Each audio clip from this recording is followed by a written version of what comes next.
For context, when you started rehabbing homes in South City, around what year was that, or what time period? That was probably 2005 or so, maybe Okay. 2004. And then that switch to new development, was that around 09, 10, somewhere around there? Probably around there. Probably closer to 2007, 2008. Okay. Right before the How did Great Recession. the GFC impact your business at that time, or some of your developments? Well, so we started out building specs. So most people know what specs are, but that's when you build a home and you find the buyer after it's built and hope they can pay, the price that you want. So there's a lot of risks associated with that, a lot of borrowed money, and a lot of, hence the name, speculation. So what I did around the time when I went off on my own is I would go out and I'd find the lots. I'd take down the lots, acquire the lots in these, historic neighborhoods in South St. Louis, and I'd pre-market them. So I'd buy the lot and I'd wait for the buyer to come, and then I would go through kind of the design, the bid, and the build process with the buyer. So it was a way to take the risk off of me, the builder, and shuffle it over to the customer. So I was actually able to acquire a lot of lots very inexpensively during the Great Financial Crisis, fortunately. And a lot of times, we made more money on selling the lot to the customer than the fee to build the home.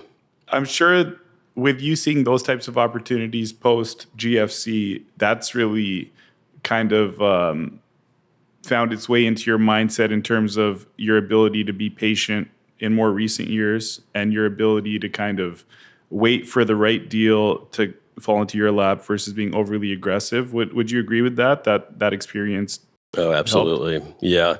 So I'm fortunate that I really learned a lot about what not to do during the Great Recession, and in terms of borrowing money and managing risk. Because as a real estate investor, really your number one obligation is to manage risk.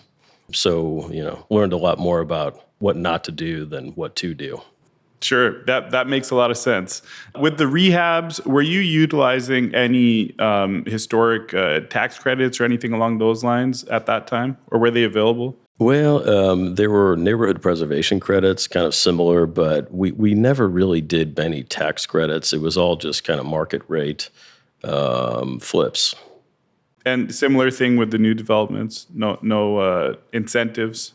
The main incentives were like neighborhood tax credits. There were some of those, and then tax abatements back in the day when you could really get 5 to 10 year tax abatements for new homes and rehabs. Got it. The new developments in those neighborhoods, like you mentioned, Benton Park and Soulard, were you a pioneer in doing so at that time? I wasn't in St. Louis. I moved here in 2013, so I've only seen these neighborhoods in more recent years, but I've heard from others that there were time periods where, you might go a decade without seeing new construction in some of these places. So were you on the forefront of some of that at that time?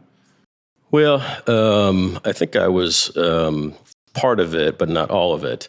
There are quite a few people who, built custom homes in South City neighborhoods before me. But I know I built the most homes in Lafayette Square. We probably did around at least 20 homes in Lafayette Square, which is, one of the top neighborhoods in South City. But had a great experience doing it. A lot of kind of transplants from St. Louis County who, they're coming from a, fairly affluent area with a big, nice house, but they wanted to move to the city for a little bit more of a walkable lifestyle. For example, they wanted a yard, but not a big yard. And they wanted a house equally to or nicer than the one they came from in West County. So a lot of county transplants who wanted that lifestyle. That makes a lot of sense. And Lafayette Square is a truly beautiful neighborhood. So when you went to West County with your new construction, custom home development company, that's ultimately where you decided to stop and no longer do custom homes, correct? Correct for the most part, yeah. We were doing, custom homes in Lafayette Square at the same time that we were doing it in the county, but yes. Can you speak to why you exited that side of your business and focused more on acquiring commercial real estate? Yeah, so Building custom homes was really the perfect foundation for me, no pun intended, on getting involved in real estate. So it was a great education for me to learn the process, learn how to build a house, learn how to, work with customers at a higher level, and work with architects and so forth. But it really wasn't who I wanted to be when I grew up. I always talk about who I want to be when I grow up, even today, because things are always changing. But from the time it takes to buy a lot, to find a customer, to hire an architect and go through the architectural process with that customer. And then finally you have the product you want to build, then you send it out to bid a few times and make a lot of changes. Then you get the permits, then you build the physical house. Then you warranty the house. And even though if your warranty is 1 or 2 years, the customer is going to call you for 5 years, it just became a poor use of my time per hour. And that was around the time when I started to get involved more in the investment side, which is where I knew I wanted to eventually be.